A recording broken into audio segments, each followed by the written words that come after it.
প্রিয় ছাত্রছাত্রীরা, সোমনাথদার কোচিং সেন্টারে তোমাদের সবাইকে স্বাগত।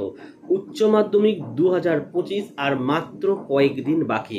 তো দেখো, আজকের এই ভিডিওতে আমি শেয়ার করব তোমাদের সাথে বাংলার সম্পূর্ণ সাজেশন নিয়ে, এবং অবশ্যই তোমাদের ভিডিওটি প্রথম থেকে শেষ অবধি দেখো, কারণ সমস্ত গদ্য পদ্য নাটক তোমাদের পূর্ণাঙ্গ স্বয়ংগ্রন্থ সমস্ত কিছু পড়ার দরকার নেই।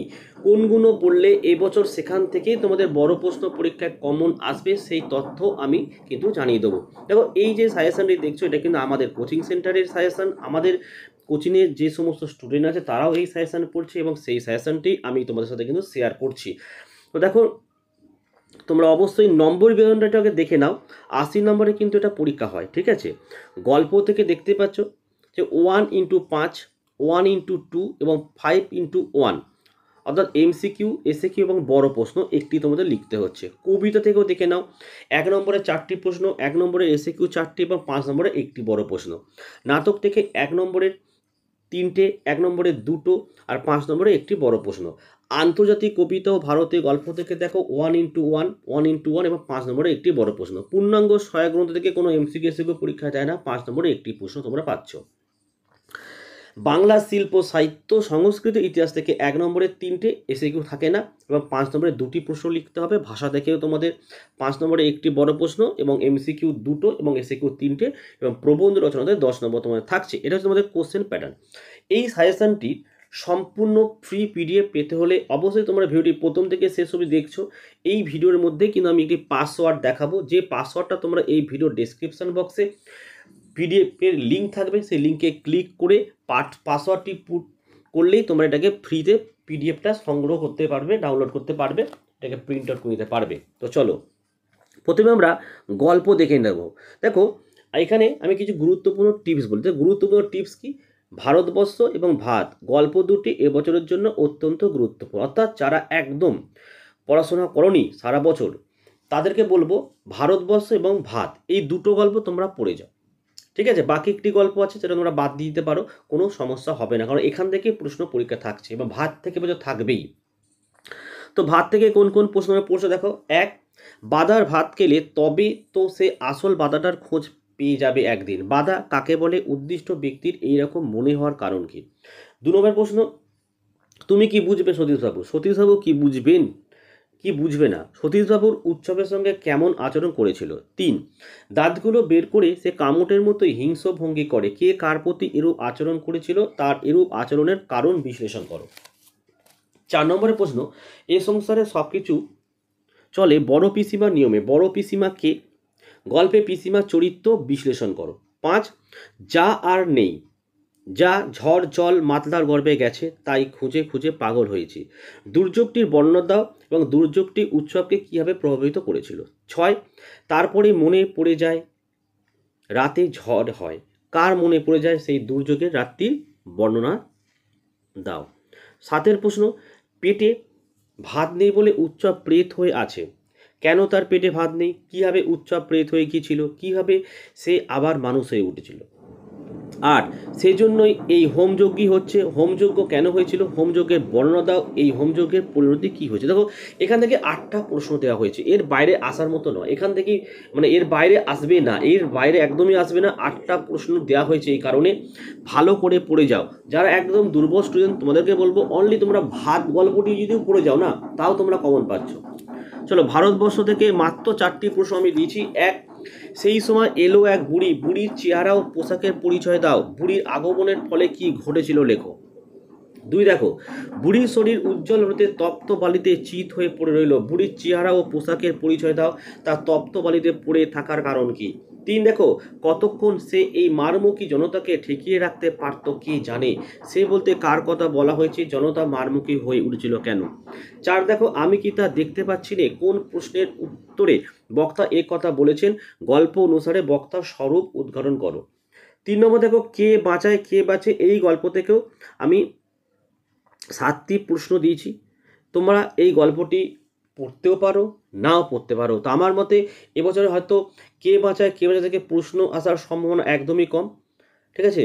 তোমরা ভালো করে ভাতটা ভালো করে পড়ে যাও, আর ভারতবর্ষটা পড়ে যাও, আশা করি দুটো পড়লে তোমরা নিশ্চিন্তে থাকতে পারো পরীক্ষায় কমন পাচ্ছ।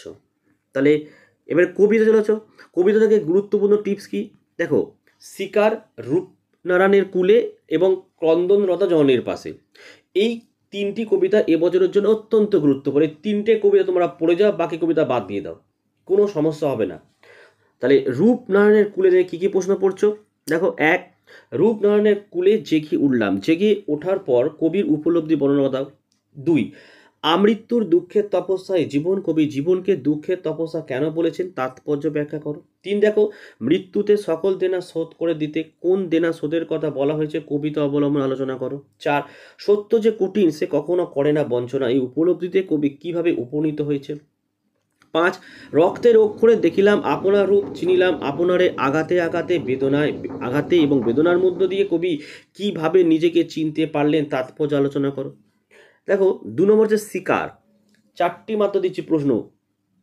এক, এই ভোরের জন্য অপেক্ষা করছিল, কে অপেক্ষা করছিল, তার অপেক্ষার পরিণতি কি হয়েছিল। দুই, দেখো এসেছে সে ভোরের আলোয় নেমে, সে ভোরের বর্ণনা দাও, সে ভোরের আলোয় নেমে আসার পর কি কি ঘটল। তিন, শিকার কবিতায় হরিণটি আসলে নাগরিক লালসার শিকারের প্রসঙ্গে আলোচনা করো। চার, মোরগ ফুলের মতো লাল আগুন, আগুন জ্বলল আবার, শিকার কবিতায় দুবার আগুনের প্রসঙ্গ কেন দুই ব্যঞ্জনায় ব্যবহৃত হয়েছে সে প্রসঙ্গে আলোচনা করো। তিন, চলে আসো ক্রন্দনরত জননীর পাশে। এক, আমি তা পারি না কবি কি পারেন না, যা পারি কেবল কবি পারে।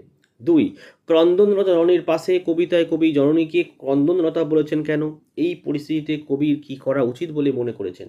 তিন, আমি কি তাকাবো আকাশের দিকে বিধির বিচার চেয়ে, আমি কে এরূপ বলার কারণ কি। চার, নিহত ভাই শব্দেও দেখে নাই যদি হয় ক্রোধ, নিহত ভাই বলতে কবি কাকে বুঝিয়েছেন, ঊর্ধ্বিতাংশে কবির কোন মনোভাব প্রকাশিত আলোচনা করো। পাঁচ, কবিতায় জাগে আমার বিবেক আমার বারুদ বিস্ফোরণের আগে কোন প্রসঙ্গে এ মন্তব্যে কবির কোন মনোভাব প্রকাশ পেয়েছে আলোচনা করো।